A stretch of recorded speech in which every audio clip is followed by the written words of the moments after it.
Hey guys, welcome back to the Wild Courage podcast. Today I'm at the, where are we? Best Western Plus in beautiful downtown of Winnemucca, Nevada. And I'm sitting here with my super good friend, Justin Reichert. Thanks for jumping over here and doing this with me, brother.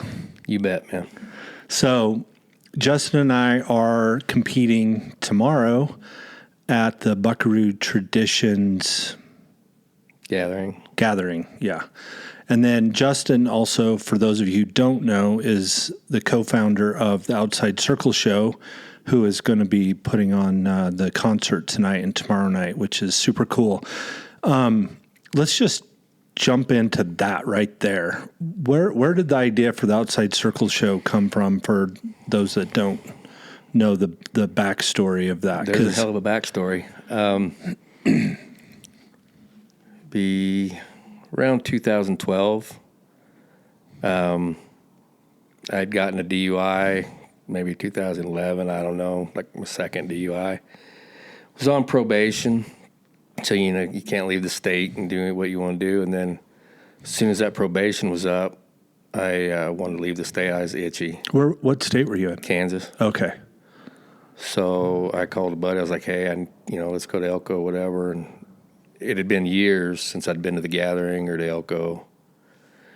And so I had expectations of what Elko would be and what it had been. And you'd never been before? Oh, yeah. Yeah, back when I was a kid, and like 92. That's way back. It was the gathering was what originally got me to Cowboy and Out West.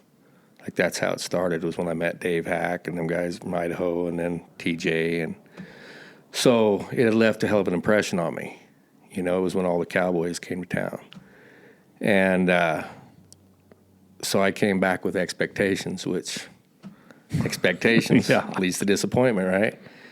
And I was on a drunk. I mean, I was 5 days drinking early times in Stockman's for 24 hours a day, and but it was such a disappointment. It was gone. It wasn't what it was. It was just a lot of people in costumes, and it was counterfeit, So I was, a year or so after that, somebody was bitching on Facebook, and I was bitching, and somebody, won't say who, but an older gentleman who was part of the gathering, he said, if you think you can do better, why don't you do it? Because that's where it started. It basically got commercialized because it got some success from the grassroots of working cowboys coming to town with the poetry that they wrote on a camp or the songs that they banged out and learned. It goes clear back to a gal named Sarah Sweetwater. Back in the 70s and early 80s, it was collecting all these stories and all these poems, and without her, it never would have been. So... And it got traction. I mean, it really became a big gathering where guys would come to town and in the winter and see each other. Yep. It'd be the only time of year a lot of those guys would really see each other. I know my Uncle Ricky, that was the one trip he did a year for 25 years. Right. He never left the county, but he'd go to Elko to see his friends. And if you talk to those old guys that went every year, they're like, oh, this ain't what it was. It was slowly getting diluted, getting away, and it was, I don't know. I got to be careful. I don't want to run too off into that. But yeah, it became less and less Cowboys. There was less and less room for Cowboys. Everything got very overpriced. Everything was ticketed. It was a lot of money involved. And, so we got some sound equipment. It was, Darren Little was there that first year, Shandy Allen, Jason Salon, and then a funny story, Mike Beck. Anyway, we were, so I made a little Facebook page and had that equipment. And I remember walking in there that first time we ever did it, first night. And I had just started playing guitar. So I was talking out of my ass when you know what I mean? I was in over my head. I had no business playing in public. And I opened the front door of the Star, and that thing was shoulder to shoulder. It was packed. And you're like, oh, crap, it's go time. I was like, oh, bad, and Mike Beck had offered to play. And, I come in there, and we get that sound going. I can't remember who was even playing first, but I seen Mike get up and leave with his guitar. I was like, oh, shit. So I caught him outside. He was walking in the street, and I was like, Mr. Beck, we weren't friends at the time. He was just going to support something alternative, And I said, man, if you got to go, if you want to play now, you can play now. You don't have to wait. He's like, oh, no, man. Like, your sound is shit. There's no way I'm playing that room. Oh, no. And I was devastated. And I'm like, I'm sorry, man. He goes, no. He's like, it's great, man. He's like, it's fucking great. He said, that energy, he said, I'm just not playing in there, but I'll be back. And he went and put his guitar up and came back and just soaked it up all night.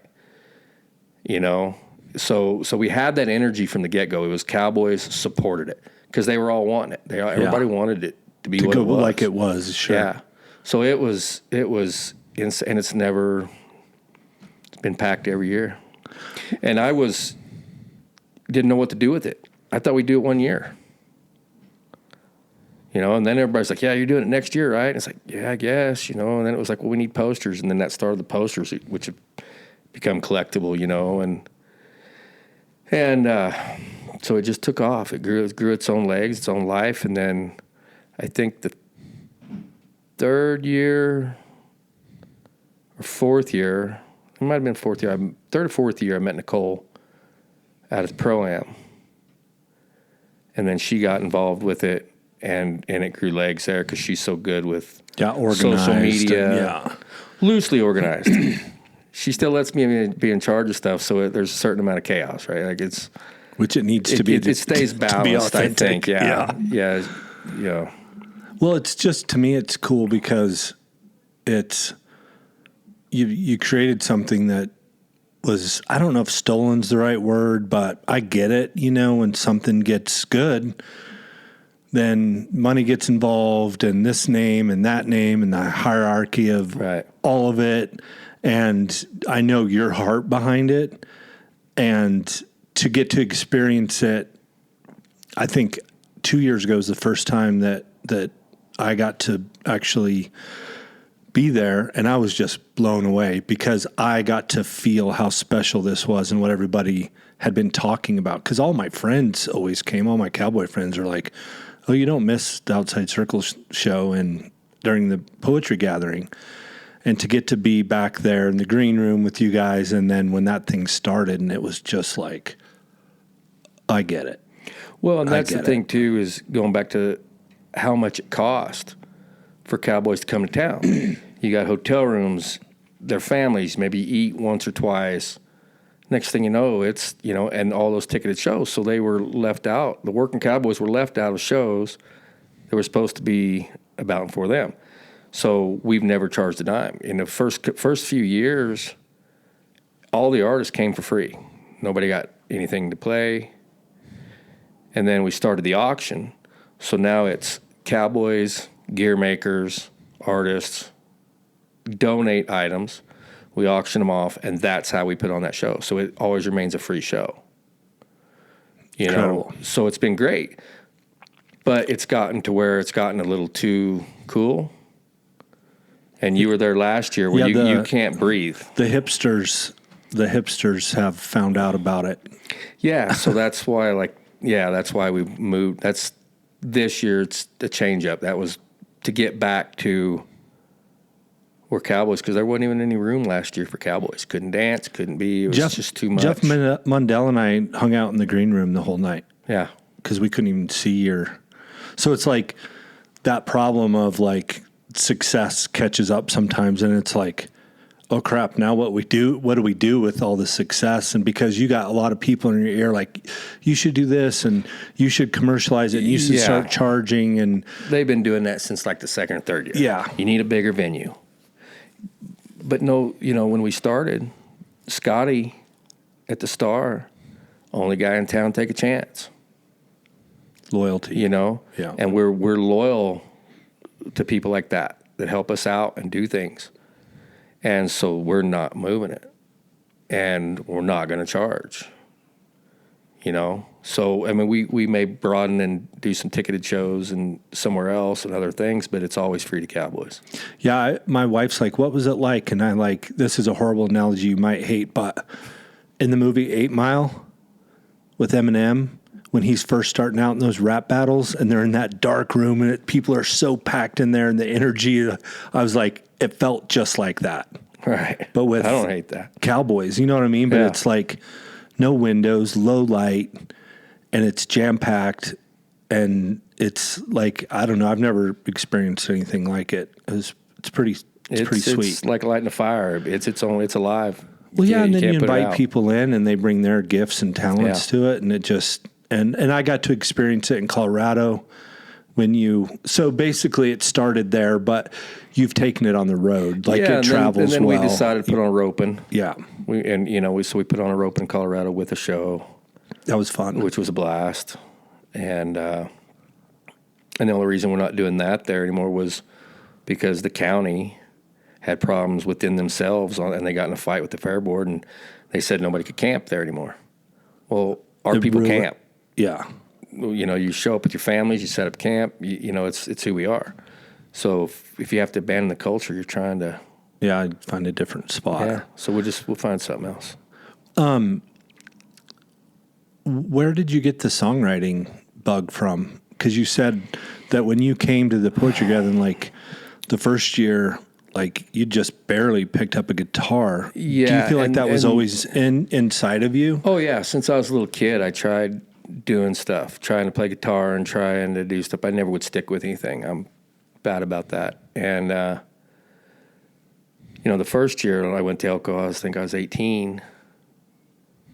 And I had a book of some really shitty poetry, and all that. And so I've always wrote. And like in school... Did you like journal? That was the only class. Never really journaled, but I was always writing stories and making up stuff. But English was the only class I was any good at. That and art. Everything else was just... Is there music in your family anywhere? Yeah. Yeah, there's some music up. So you're exposed to it a little bit? Yeah. So earlier you said you left home. Where exactly did you grow up? I mean, I know, but... I grew up in Kansas, central Kansas. My grandpa was a farmer and raised draft horses and cattle and dairied some early on years ago. And then my dad was a horse trader. So I grew up trading horses, a lot of horses. It's interesting to me how I have a lot of friends that ended up out west that didn't grow up out west and are some of the best hands I know. And I'm always taken back. I remember first meeting you. We met at the Pro-Am, I think the same year you maybe met Nicole. It was quite a while ago.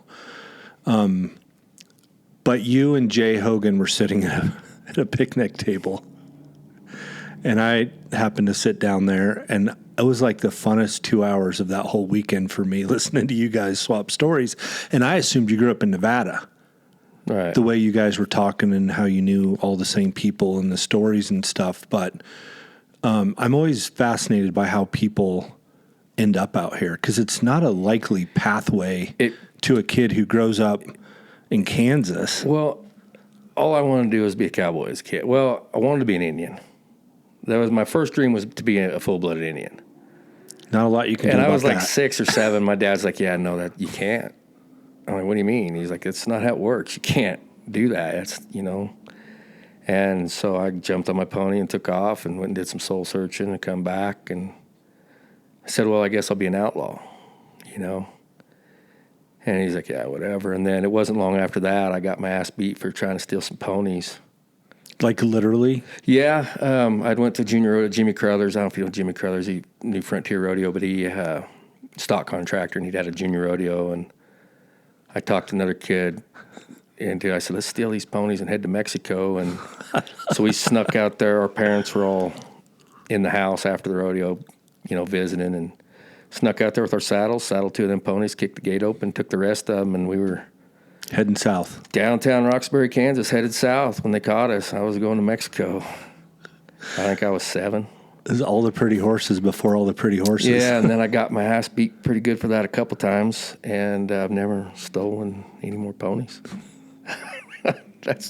So your dad was a horse trader, in that he bought horses and messed with them a little bit. Yeah.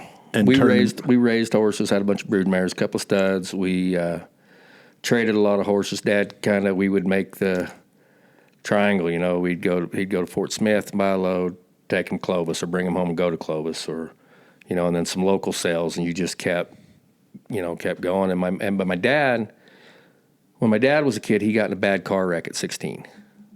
So he had wanted a rodeo and stuff. Well, they got in a bad car wreck, so he was crippled.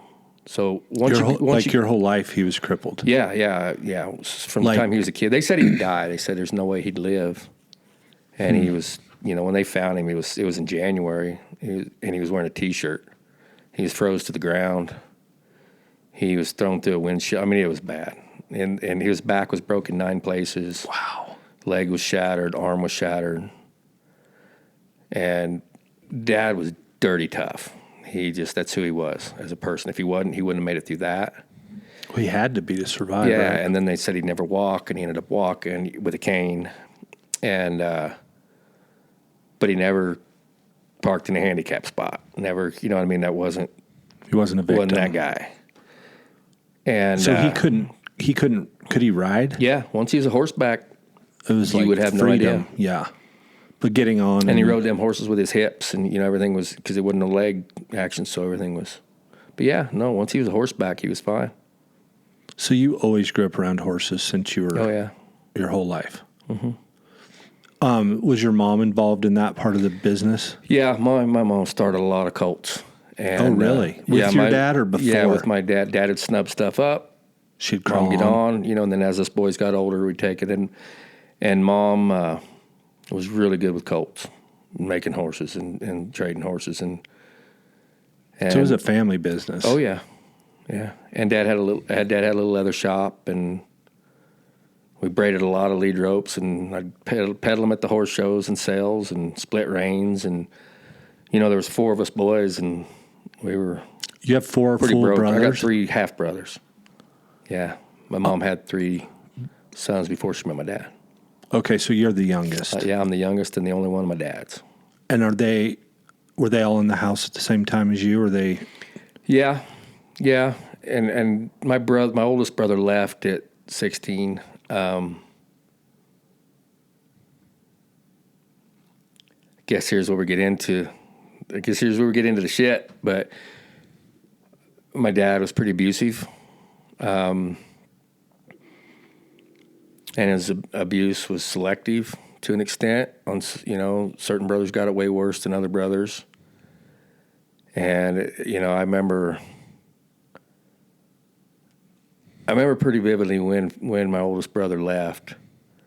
They'd gotten into it, and Dad was building to him, and my brother had a gun in each hand, and he took 2 shots, and Dad got it. Dad just walked right into it. Dad didn't. Nothing fazed my father. I don't know how to explain it. Like, people talk about mean or tough or whatever, but like Dad was wicked. I personally, I watched Dad fight a lot, and they never lasted long. He was quicker than a rattlesnake. With all of his. With the cane.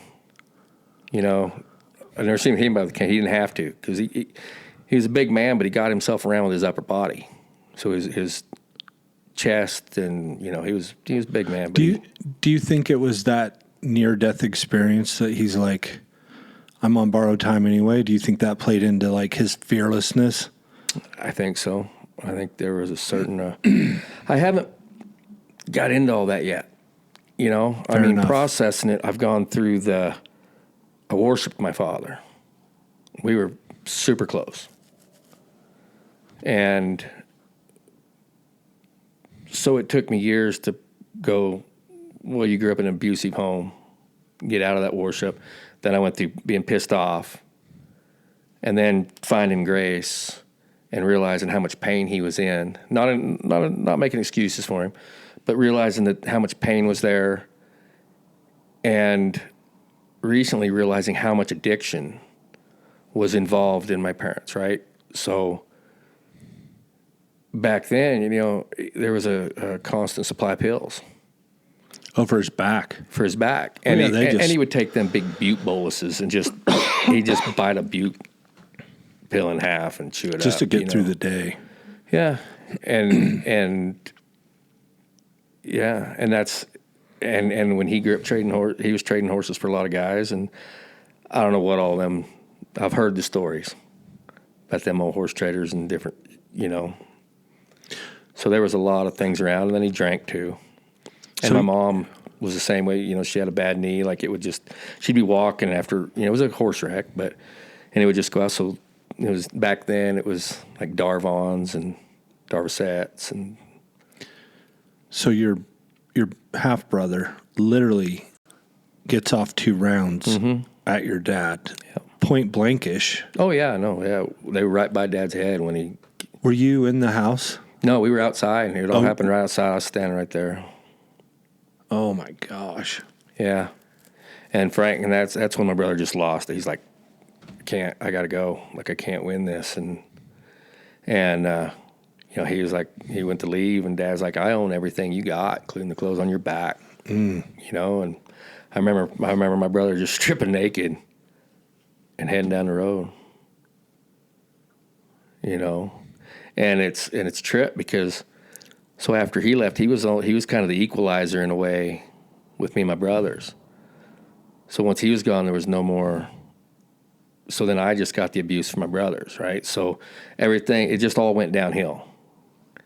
And one of my brothers had it pretty bad with my dad, and that all just trickled down. So I just fought constantly. It was just always taking a beating. Yeah, because there was probably some weird dynamic that it was your dad. Oh yeah, it was your dad. It was spoken about. Because so it was open that if your this is dad my got son, after he'll inherit him, everything. This is his place. So it was a constant.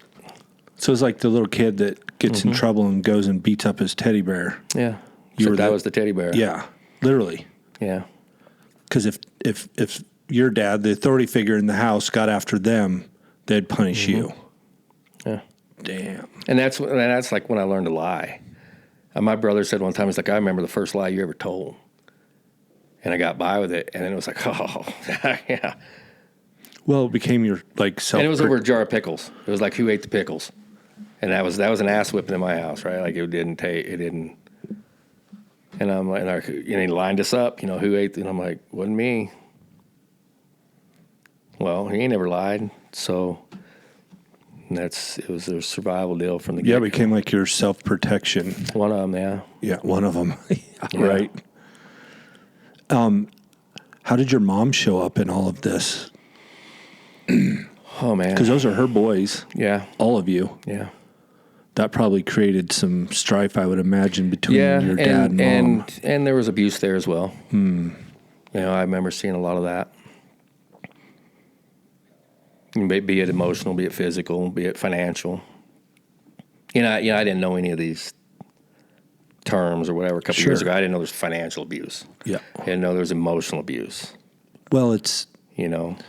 Yeah, I mean, it's manipulation and, the power struggle, and that's crazy. It is amazing that you said something earlier, like I went through that phase too of like we either do one or the other with our parents. They're either our heroes or they're villains. And it's amazing as you go on the journey that you and I are on, it's like to take a step back and look at it for what it really was.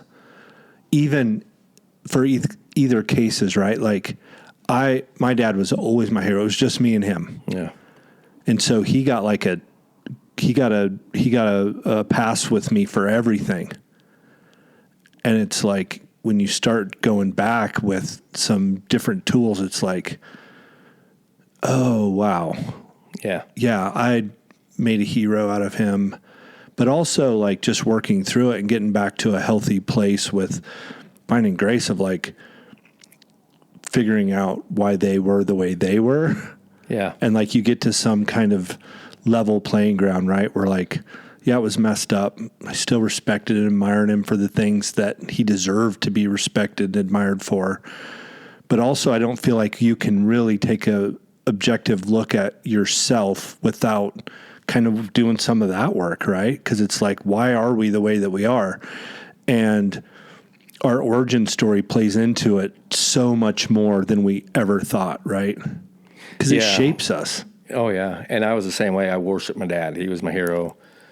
I was always with him, and I had no use for mom. There was no bonding there. There was no nurturing. I didn't have really much attachment to my mom at all. And, they would get in a fight, and Dad would load me up. We'd go hit the liquor store.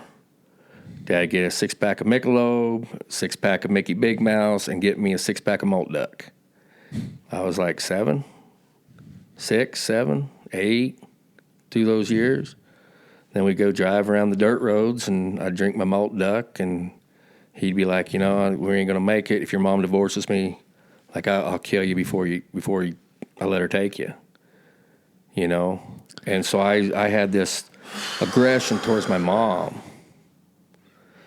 And, hindsight being what it is, right? Now I realize now the amount of abuse my mom not only had with him, but going back to her childhood and the sexual abuse and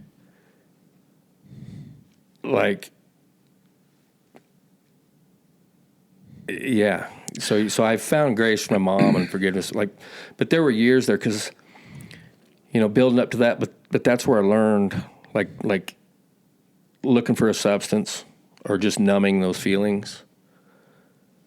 And even dopamine, even closeness, this is where my connection was. This is where closeness was, is in some sort of a substance.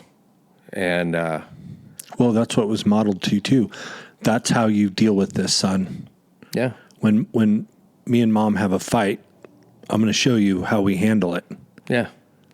And going through, not to jump around, but after going through the work in the last year, it's like I can't even process some of it. As far as I'm kind of losing myself, or I got so many thoughts going on, but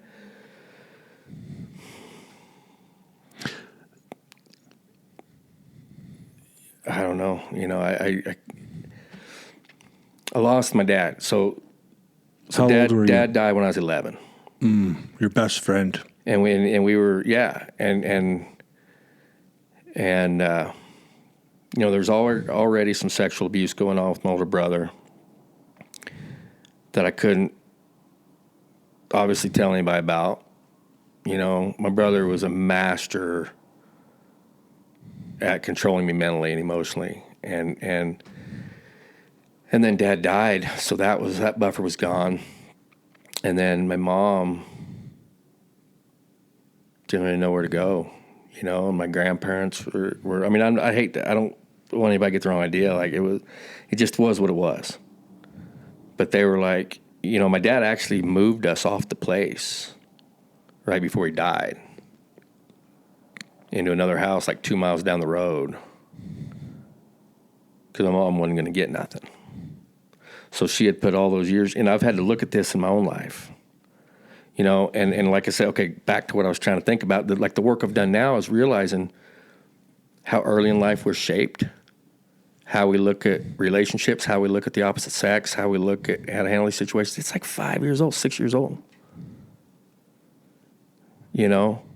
So I repeated a lot of that. We all do. Even with my son, I thought because I didn't hit him, I wasn't abusive. I was a good dad because I didn't hit him. Compared to your story. Yeah. Yep. But I was still not there emotionally. Wasn't there half the time. I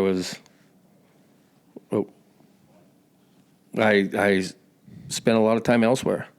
I was either cowboying or I would go rodeo for a while, or but I was gone. Well, it creates the life on the run that you and I both experienced of don't want to be here because this hurts too much. Well, and I didn't know how to be a father after he was 11. All right, so now me and my kid are buddies. I don't know how to be there for him and be an example, It's the subconscious shaping that if we don't go back and look at these things and pay attention to them, it's never going to change. Yeah. It's never going to change.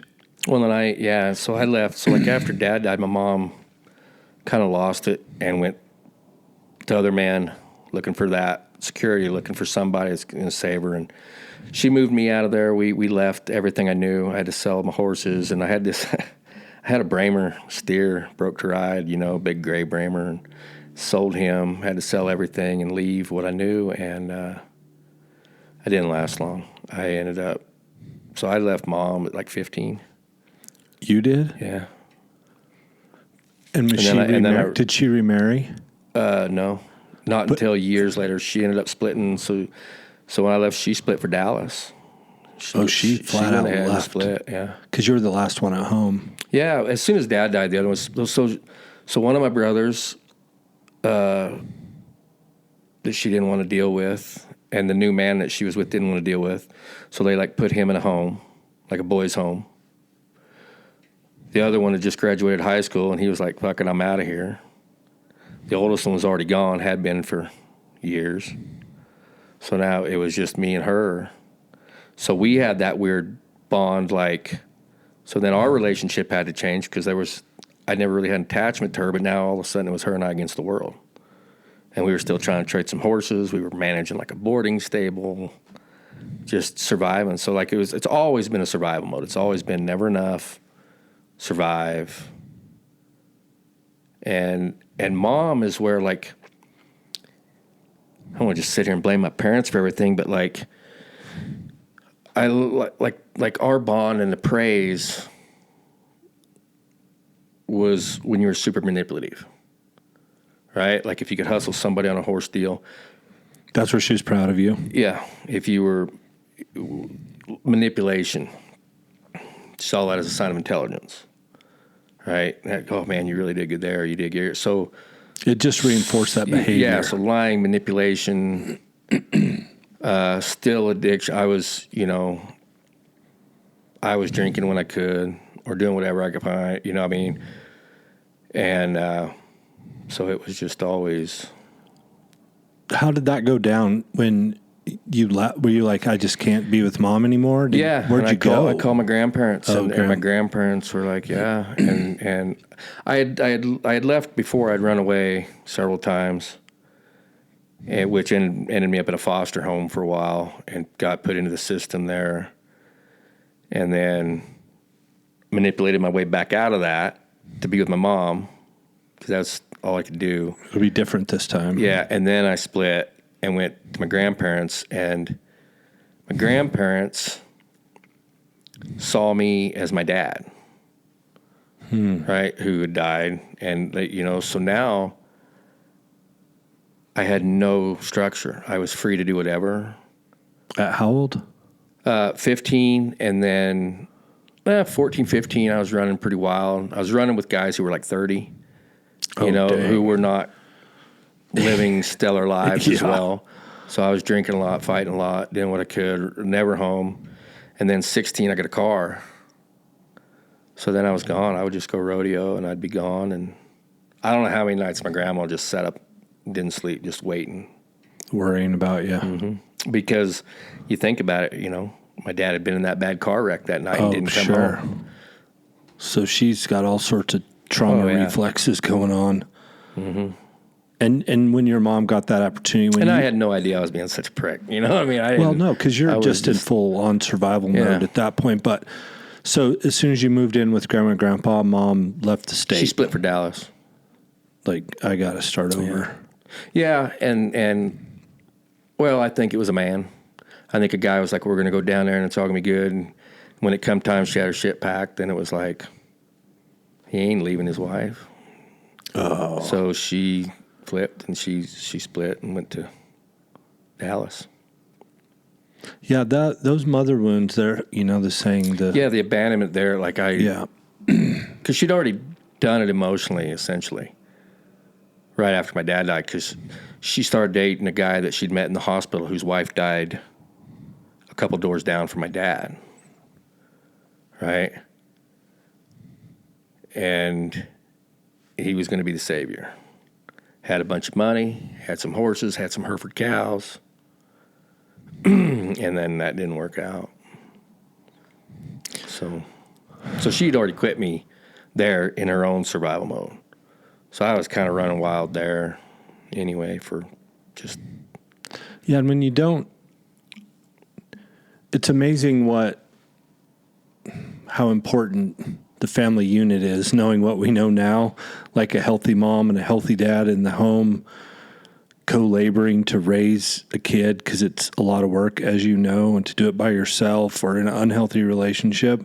It's like, no wonder that there's, and it's right around this time in my own story where I started doing the work that my compassion started changing for humanity. And I started to have an abundance of compassion for men and women of like, they're probably like all the rest of us trying to do the best that they know how to do. Mm-hmm. And when you have a childhood like ours, it's like, well, no wonder. I'm surprised the society holds together as good as it does sometimes. Right. You know what I mean? To look back and go into your story, our story of childhood, and then to take that a step further when you do this work is like, man, I always encourage people that are going on the journey of figuring out these father and mother things, the nature and nurture and what we didn't get growing up.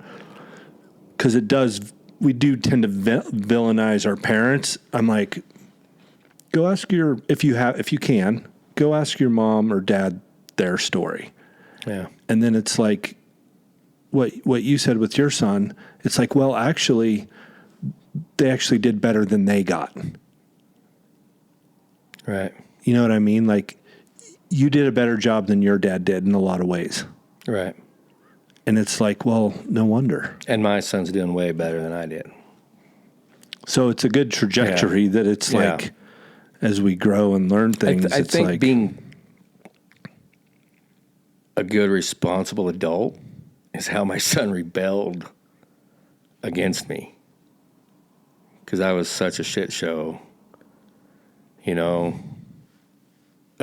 years of alcohol, drug use.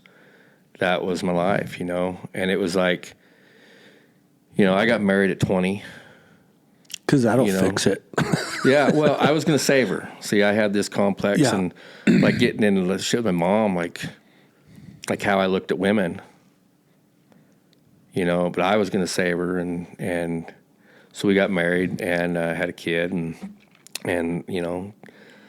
not doing any work, not knowing there was work to do.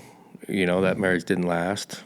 I mean, how long 20 years. You were married 20 years? I was married 20 years. That's a long time, dude. Yeah. And then, like, it finally went to hell, and I mean, it was like I was suicidal, and I made a pretty good attempt one night, and my wife was able to get the gun away from me, and I think there's still buckshot in the ceiling of that house. I don't go in that house, but yeah, I was a train wreck of a human, but everybody loved me. I don't know if you, like, when Facebook were first coming out, I'd get drunk, I'd do these live videos, everybody loved me, oh, that's it, and then I got this divorce, and it was like, oh, he's so great, he's just telling it like it is, and it's like, I was a train wreck. I was self-destructive, but I didn't think I had it that bad. When I met Nicole, I was living in a teepee with a raccoon. You know what I mean? Like, I was... Literally. Yeah, literally. And that's where I had come from, living in a van by the river. Like, I had no kind of self-worth. There was no... And I would just... didn't... it was weird because everything I touched and put any effort towards usually was pretty successful. You know, I was leather shop doing leather work. I was building these knife sheaths for all the ABS Mastersmiths. I was in the knife magazines, you know, Blade Magazine, Knives Illustrated. I was winning this stuff, and it was like the guy in the knife world.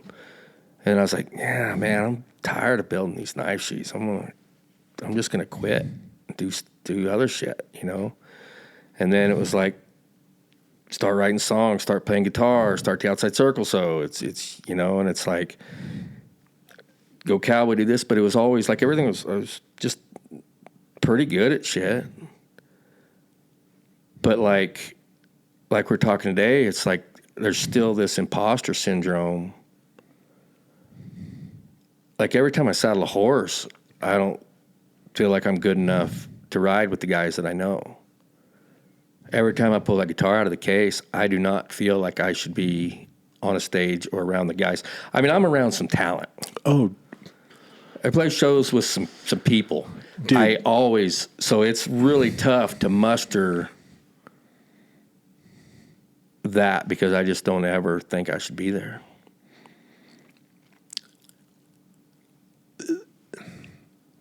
I don't think I've ever talked about this on here. This is really good, and I want to just hang out here for a minute because we had a really powerful conversation about this as we're sitting on our horses in the middle of the indoor some of the handiest guys in the country arena with literally, and that imposter syndrome is such a real thing and gripping thing. And it's interesting because it's kind of like shame and fear all rolled into one, and our self-worth is sprinkled in there, and some other factors, especially in the cowboy world, which is what we can speak to because it's the world we know the best. And just having these conversations like we had is something interesting to me because I've been sober for almost a little over 14 years now. And that's something I never dealt with until I got sober. And I started to get super self-aware as I started to go on the journey of like, because you're kind of just full throttle in it when you're the guy and you're the life of the party, and you really don't care about what anybody thinks of you. Yeah. In a way, because you're like, you're just wide open doing your thing. And that's exactly how I was too.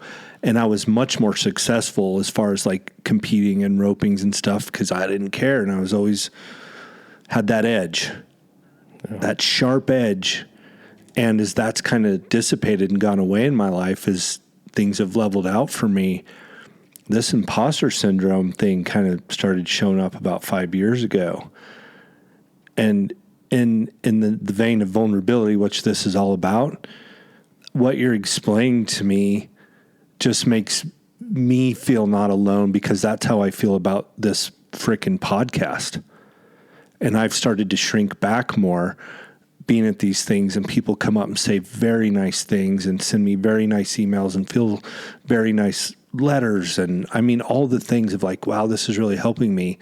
And it's fascinating, this conversation of being an imposter syndrome, is because it makes me not want to do it. Like I want to shrink back because I'm like, I'm not good at it. One, like I'm waiting for somebody to knock on the door and take my podcaster card away. By the way, it doesn't exist. Right. Or our roping card, and like, oh, there's been a mistake. You're not even supposed to be entered in this. Did you not see the list of guys who are roping here? Did you not see the list of guys that are going to be singing on that stage? I know you put this together, and that used to give you the right to be up there. The rules changed. Mm-hmm. You know that podcasters now have to have credentials of some sort, and you're not worthy of them because you're not even that good at this. Right. So I think this is something that we both share because you and I have had this conversation a lot. And that's the power of this brotherhood community, whatever you want to call it, is because it encourages me when I'm feeling like a fraudulent, especially now that I don't cowboy for a living and I'm like I'm the guy that I used to make fun of. That's like, oh, look who dressed up and came to town. You know what I mean? Like, that's who I am now. And I remembered those conversations with my friends of like, oh, look at that guy in his fancy gear. And now I can afford all the fancy gear. I literally become that guy. Right. And so it's like this. I'm grateful for that because I'm borrowing your saddle. One of your saddles. But you know what I mean? Yeah. Like, it's interesting that once that edge is gone and the alcohol of the edge of always being hungover a little bit or back in it, it's like, well, I think I was doing that on purpose, you know, because I was entering, you know, like I would like the first skills, the first pro-am on these opens, the Great Basin Biker Gathering. I was living in Kansas.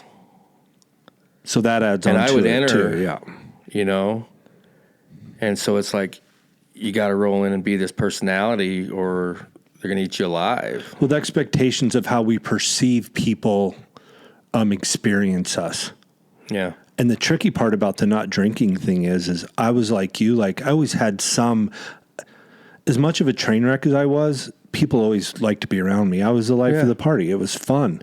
Yep. And once that goes away, it's like the reality of who we really are is terrifying. Well, and then the abandonment, you know, are they still going to like me? Are they going to, you know, if I change, if I get better? If I'm not lighting shit on fire and jumping off stuff I shouldn't or whatever it is, like, am I still going to be accepted because we believe the narrative that that's why they like us? It couldn't be because of who I am. Right. Because that guy isn't worthy to have anyone in his corner, have friends, right? To be liked and accepted as we are.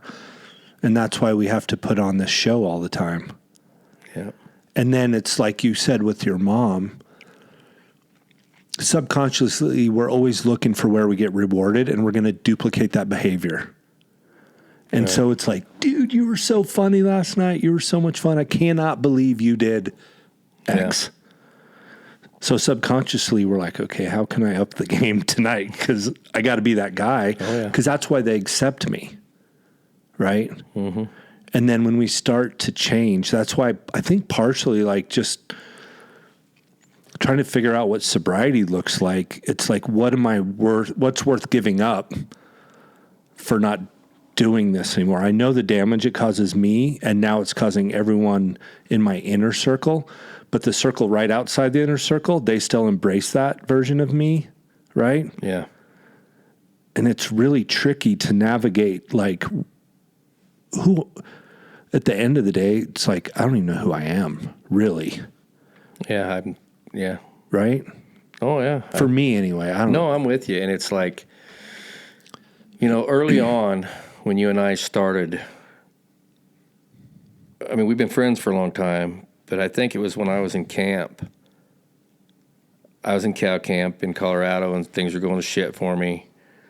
That was the first time you called me, and we had a real conversation. That's when it kind of really got real, and you're like alcohol's not your problem. This is where your problems are, you know? And, like, it's taken me to now to even start to figure, and it's taken so much work of... And I was trying some, and then I would pretend some, and then I would bullshit everybody some, and then I would really try some, but I was in this constant circle of shame that goes clear back to my childhood.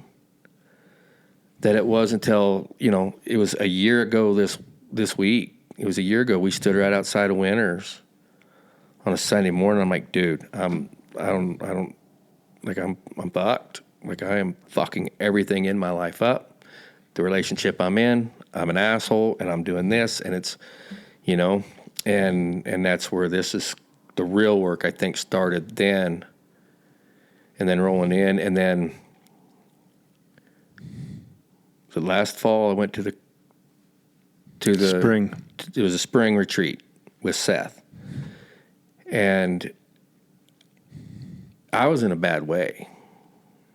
And you're like, I really think you need to be here, you know? And I'm like, I can't get there, man. I got shit to feed. I got this, and you're like, you really need to be there. And going there, and I didn't know it was a grief recovery deal. I didn't know what I was walking in there blind. Like I knew it wasn't going to be like badminton and hiking. I knew if you were having me come to a retreat, I knew there was going to be some shit, but I was terrified. We're not going to throw axes into logs or anything. Yeah, I was terrified though, and I'm like, dude. And we rolled right in that first night on the grief recovery, and I was like, okay, here's why I'm here. And that first one was kind of easy, right? Like you go through it, and I'm like, okay, it's my dad. I got to work on this, on grieving my dad, because I've never grieved my father. Never had a chance. Didn't know how. Had no idea how. I knew how to replace shit, right? When you're a kid, your dog dies, you get a new dog. And I did the same thing with women. I did the same thing with whatever. You lose one, you get another one. And that wasn't working. And then to get into this grief deal, and it's like, oh, here's one of the 6 myths, and here's, and I'm like, oh, man, that's me. And then working, like breaking those timelines out and doing, and literally doing work. Whereas before I knew it was a term, we're doing work, but I figured, I don't know what that really means.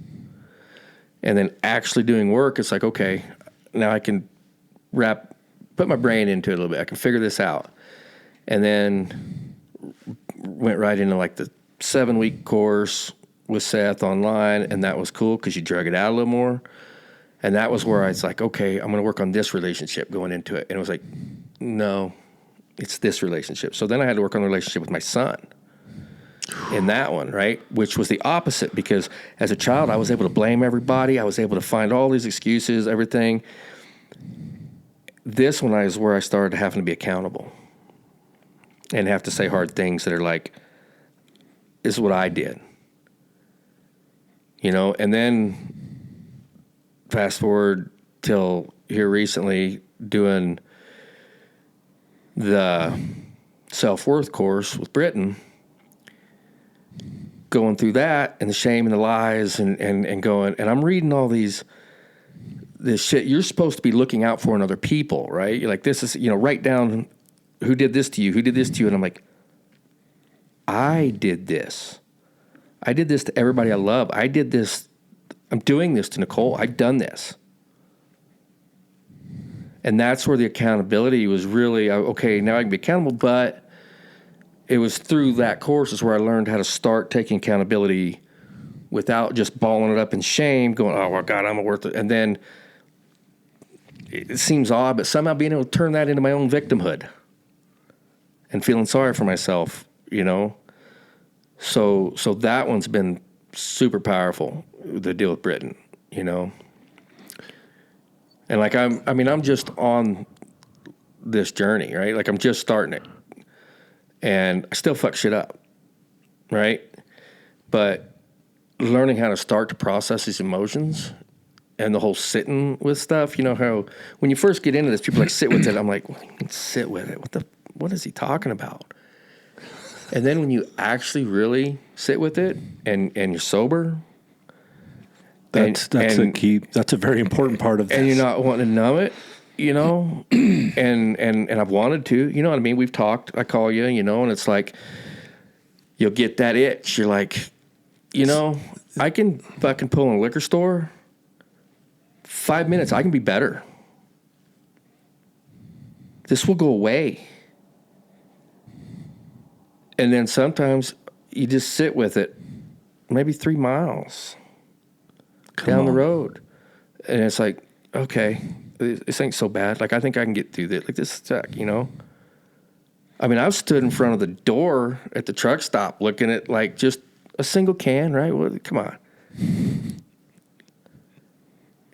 And it's like, I don't really need that. And, like, honestly, that single can's probably not going to help, but it is going to light a fire, and then I'm going to burn this fucking place down, right? Like it's who I am as a person, it's and so in being sober long enough, which it ain't been long, How long has it been Honestly, today. How much time? What's it been? August 24th, I think, is when a few months in. Dude. But it's a choice. It's a big deal. I might drink tonight. I don't know. But if I do, it'll be by choice. And, it's not because that shit's got a hold of me.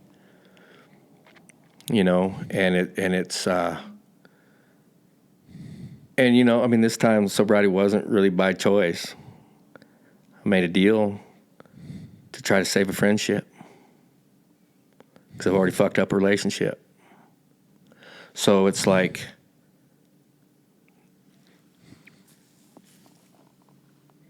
I don't know where it's going. Don't know what my beliefs are. You know me, I got a problem with God. I don't do the Bible thing. I gave that up when Dad died. So I have to wrap my head around, when we talk about this stuff, and you're usually pretty careful around me. You don't do a lot of, you don't push anything on me. I sure hope I don't. And that was like what was so good, like at that retreat. It was like, you do a good job of separating God from religion, right? Because I have a real problem with religion. It's never worked for me. It's been traumatic for me. Yeah. Put me in a Christian school. They were going to save me, and they were going to beat the shit out of me. It was just more whipping, and it didn't help nothing. I don't have a problem with the concept of the teachings of Jesus. I don't have a problem with the kindness and empathy and compassion. So it's like I'm navigating this on a different plane. I'm shit. But it's the work still works. So whatever comes, like I'm a little better each day to deal with it. And working through those emotions instead of reacting. Because I used to just, my temper, I would be so angry, or I would be so sad, and then you'd feel bad about it. It's like, and now I'm like, I can look at somebody and go, man, I'm sad. Like, I'm just really sad. And it's okay. And and like, maybe I won't be tomorrow. Maybe it'll be 2 days. And knowing that it's okay. And finding ways to talk when you're angry. Say, you know what?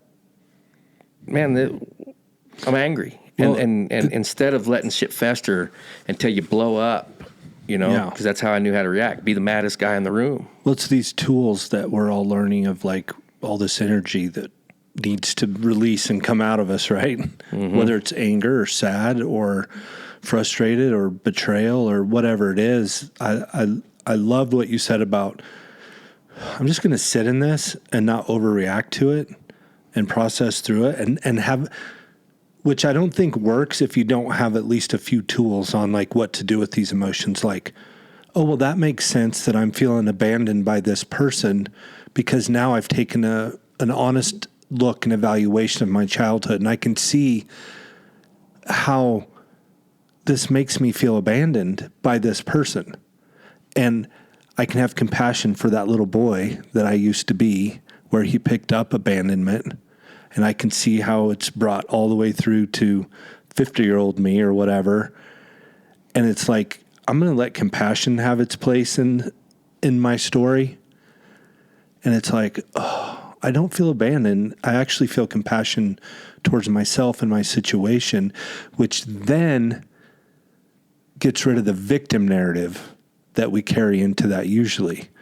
And I love you, so you know my heart for you, so I can say this. This is the biggest change I've seen in you from a year ago this Sunday morning to today, is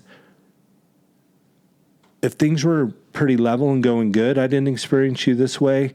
But if something went sideways with the music or the Cowboy or anything in your life, there was, and it's subconscious, which I understand, there was always this victim narrative that I picked up on because I've been that guy, and I'm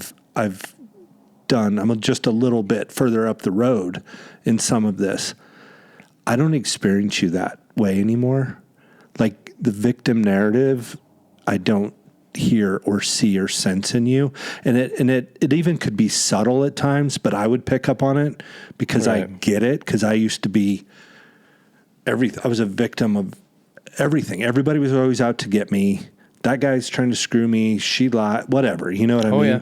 And so I just want to say that to you. Like, I experience you so differently in the one short year.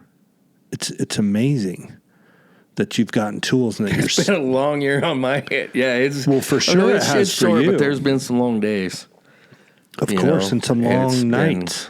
Yeah, but the fruit, I call it fruit. It's the good that comes out of this is relational, right? Because at the end of the day, what the things that hurt us are the things that can heal us, right? Yeah. And which is scary. That's why we build walls up and shut people out and isolate and drink ourselves to almost death and all the things. It's like, no, I can't let anybody near me because people always hurt me. And it's just so crazy that when you lean into this work a little bit, it's the same thing that scares us as the thing that can help us heal, which is community and people. Now, the players might need to change. You might need to get around healthier people, which I've also seen you embrace, you know, and some of this brotherhood stuff that we do together. Right. And that helps to be around. But it's really, to me, again, outside looking in, because we don't see each other every day, but we have been more constant in the last year in each other's lives and getting to walk together in this. And the fruit is relational. Like I listen to people say all the right things, and then I just subtly watch what's their relationships like to the people closest to them. That's the indicator. You know how I'm doing if you see me and my wife together. You'll know that fast how I'm doing as a human being, or me and my kids. Because you can't fake it there. You know what I mean? And that's what's cool is we get healthier for the right reasons. It's like, oh, I don't feel the way I used to about that person, or there's not the friction inside, right? Because you and I talk a lot about peace, and like there's this weird conflict of this picture of fighting for peace. Right. But that's what you've been doing. It's like, I'm going to go fight and contend for this thing called peace because it's the greatest thing in the world when you have it. And you're doing the things, man. Yeah. And I know that sometimes it's 3 steps forward and 18 steps back, but yeah. It's been a hell of a ride. What do you say to the guy that's leery of all this emotional hocus pocus bullshit? What do you got to lose? I mean, we both got friends who aren't, like, who don't give a shit. They're still, you know, and we love those friends. I love them. Yeah, you can't. That's my thing. Is it's like, you can't do this until you're ready, until you want to, and you've got to do it because you want to, for you. I tried it for other people. Me and you both. You know, I would try that, and part of that was a manipulation deal. Well, look how good I can be. Well, then when my expectations weren't met or I wasn't getting reward, fuck it. So it has to be to where you're finally tired of your own shit. Then you'll start saying, okay, I want to do this. And I'm going to get my life together. And if they stay or they go, I'm still going to do that. Like, I still have to be here. I still want to be better than I was. You know, if I do all this and I still lose the relationship, I'm not going to just go, fuck it. You still have to want to do for you. And, like, you can always go back and get fucked up. Right? Like if it's not working, if you say this ain't worth or whatever, like, But think about if it is, once you start really doing it, and it starts to become worthwhile. You start to feel better physically. You start to feel better emotionally. Your kid starts treating you better. He starts going, oh, Dad's showing up different. The woman, whoever's in your life, you know what I mean? So then it's like, but you really don't have anything to lose except one more night of being fucked up. That's a good way to put it. That's it. And we've already had thousands of those. So like those are all basically on repeat. At this point. Yeah. You've done most of the crazy shit you can do. You've had all the fist fights you can have. You've had all this sex. It starts to be to where it's like, okay, so you don't go do this tonight. You can do it next week. That life is always still there waiting for you. I mean, it's always got a hope, really. You know, I mean, it's always right there. So I would say if you are listening to this, you're already curious, right? And if you're thinking that you want to do work or want to get better, then try it. You got nothing to lose. And everything to gain. And if you are 2 weeks sober, 2 months sober, a year sober, and then you're not, like this wagon moves slow, man. You can jump right back on.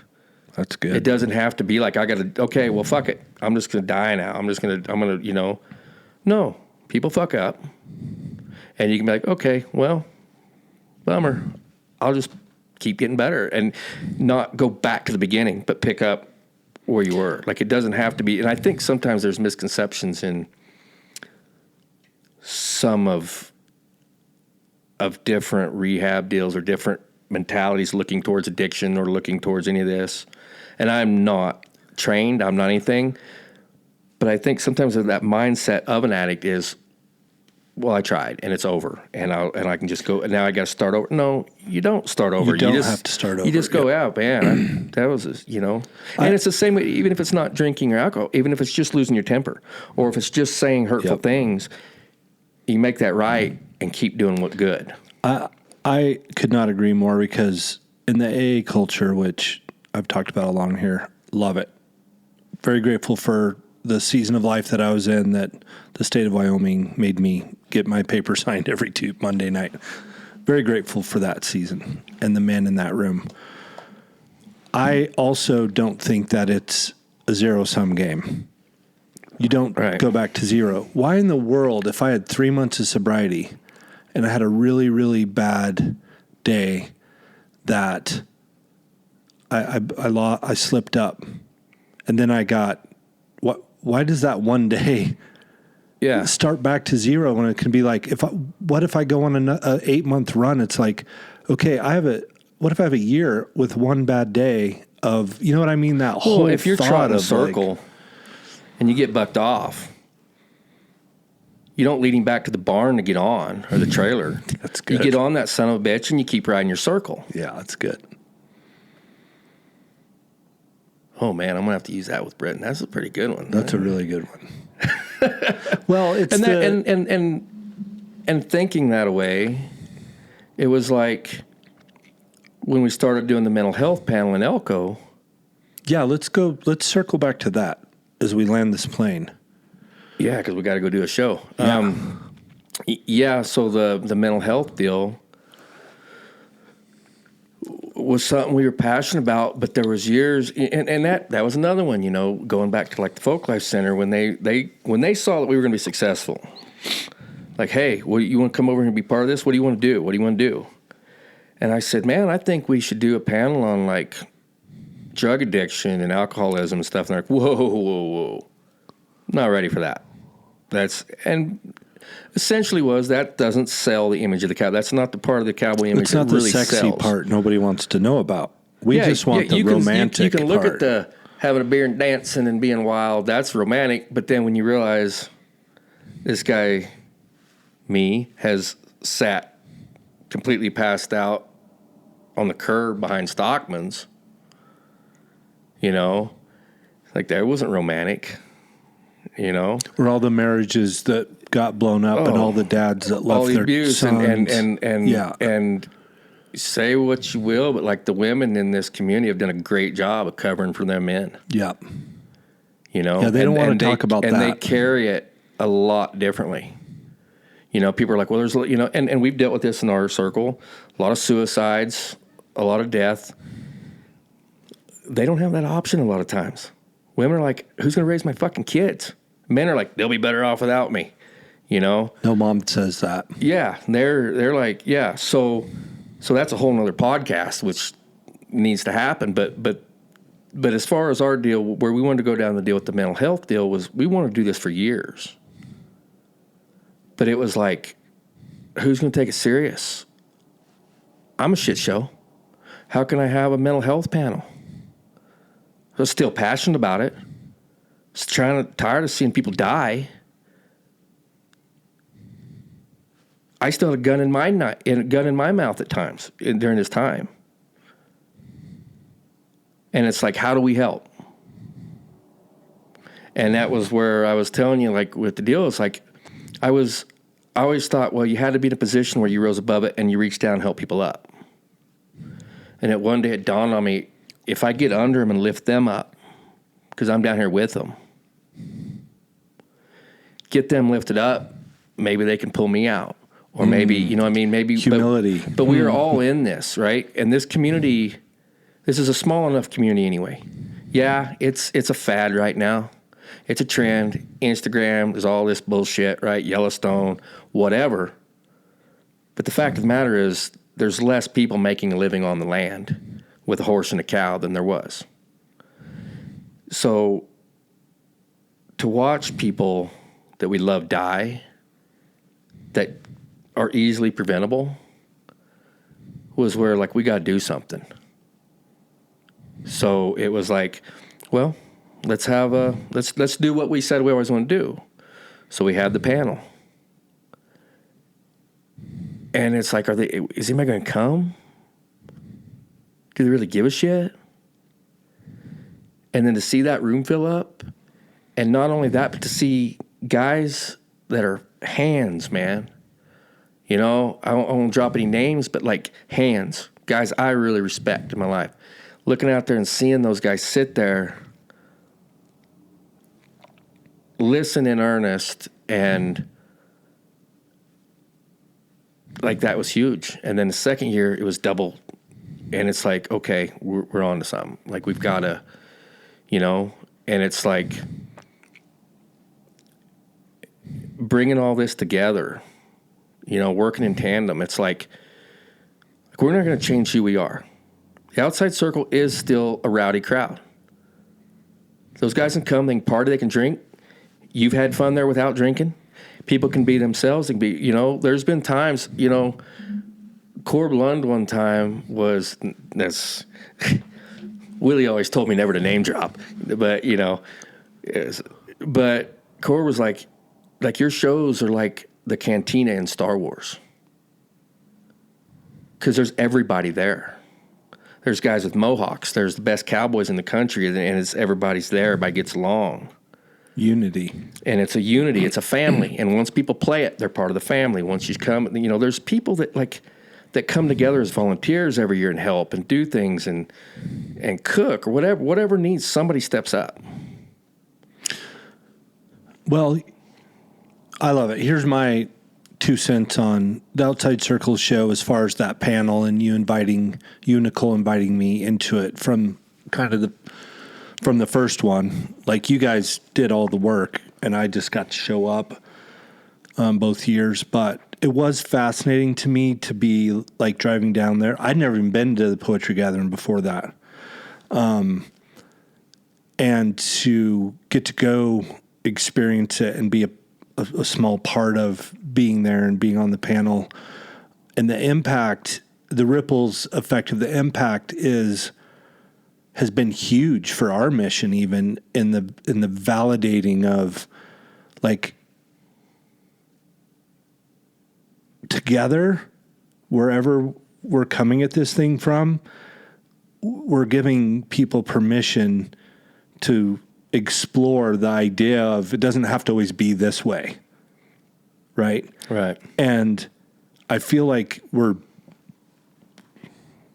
trailblazers in a way that maybe so. I don't know who's ever kind of done this in this community before in this kind of way that's, I think, unique, and you and Nicole have like set the table for it and invited people into it that have different strengths. And I've been blown away by it. And just to set the record straight right now, there's no Western Horseman article without the Outside Circle show and that panel. Kaylee, who wrote the article, I met because she was there. And then this whole thing happens, which helps our cause, together. Right. But that's not happening without this. And so I just want to say, like, I'm really grateful to you and Nicole and for your vision, and also understanding the humility in all of it of like, we're not really in a place right now where we feel like we need to be the ones up front saying these things, because you guys are, doing your own deal and you got the music and all that. And the humility to be like, no, but we know people we're going to invite into this space is just really beautiful to me, of what a picture of humility looks like. Like, we want to figure this out, and we want to do it together with a bunch of like-minded people that don't have it figured out either, because I certainly don't. And at Wild Courage, we certainly don't. You've heard me say all the time, like, yeah, it's really beautiful and it's really messy, and we're just trying to embrace the tension between those two things. And that's what the Outside Circle show is. That's what Elko is. That's what the panel is. And to hear back from so many people, and I know a lot of people reach out to you guys as well, it's just a really cool thing that we get to lock arms and do together in this community and say, hey, we don't have the answers, but let's figure it out together. And that's kind of what I feel like the vibe is, you know what I mean? Yeah, and that would be a great thing for this whole country right now, if there was more togetherness. Well, what I've found, because I have friends on both sides of this whole political aisle, and we're not as far apart as people think we are. Because when it really boils down to it, we all really care about our families and the people we care about. And then it fragments from there a little bit, but I always try to just get to a place of like, what do we have in common? Let's see how fast we can get there. And more solutions are born from that space than starting with what we don't agree on. You know what I mean? Right. That's my 2 cents on all of that. But yeah, I don't have 2 cents. I got like $4, and that's a whole nother show because I've been ate up lately. But there again, navigating these times, no matter which side you're on, is easier if you've got some mental health, if you're working on that. Yeah, and because this shit, if you watch the news or if you do this or do this, whichever side, it's very easily to be manipulated, very easily to be drug into the things you do care about. Yeah, and it's like, and we've become this culture where if you believe in this, you have to believe in all this, or if you believe in this, you have to believe in this. It's not true. It's like the Outside Circle. When we started out, a lot of those people, the focus are these guys are. And a lot of this early on was when there was a lot of stuff going on with the Bundys and going on with BLM, right? And they're like, oh, these guys are super conservative and they're anti, and it's like, and then as the pendulum shifts over the years, I've heard people on the right say, oh, I'm goddamn Outside Circle's a bunch of liberals, and I'm like, we haven't changed, guys. I'm definitely anti-establishment. We're definitely. That's what started the Outside Circle. You're damn right. And so we've never changed. Our views haven't changed. Our morals haven't changed. None of that's changed. It's everybody around you. It's their perspectives. How do you see it? You're going to see the world how you want to see it. and you're only going to see it based on your experiences. That's it. So, well, I know you need to go. You got to go get ready for the show, but I thank you, for doing this. Thank you for everything. Thank you. I mean, Wild Courage has done a lot for me, There's been a lot of support, a lot of knowledge, a lot of love, and I think everybody out there listening usually feels that. I think they know that you're coming from a spot that's genuine. Thanks. Authentic. That means everything to me, because I do. You know my heart, man. And do. Yeah, I'm super blessed to have a large capacity for compassion, and a lot of days that's all I have, but sometimes that's enough just for, I've never tried to change you. I've never asked you to stop drinking. I've never asked you for anything. I just care about you and see in you the things you don't yet even see in yourself. And I know it's in there, and I want to walk with you all the way through wherever this goes. 'Cause I just think a lot of you and see a lot of beauty around a lot of pain. And we all have that. We've all kind of carried the spots in that. And I think the world of you, and thank you for all that you do and the things you do. But mostly I just appreciate this brotherhood and the times we talk that nobody will ever know about or hear about. And it's awesome to get to journey with you. Appreciate that. So everyone come to Elko the weekend before. Not everyone, but the Cowboys for sure. Cowboys welcome only. And we're gonna do a show on that weekend as well. It'll be a little different vibe, but we'll do a ticketed show the next week. You can go check them out at the Outside Check out Circle. Instagram. Instagram's Facebook. the best place. Yeah. You have a cool website too. It's okay. Yeah, we got a good website. Instagram's usually Nicole's the best spot. Nicole does a great job with Instagram, and it's easy to put that together when you got somebody like her doing it, and you've got some of the best photographers in the world taking your stuff, working with you. And the best We've music. been really blessed there. So much talent on every aspect. It's just like Wild Courage. You do something for the right reason, and it's amazing how people come alongside you to support and give to it, which I know you've experienced a lot with the Outside Circle show. But it's pretty humbling. Yeah, it is very humbling. It's a good way to end it. Well, I love you, brother. Love you too, man. Thanks, guys. Adios. Adios.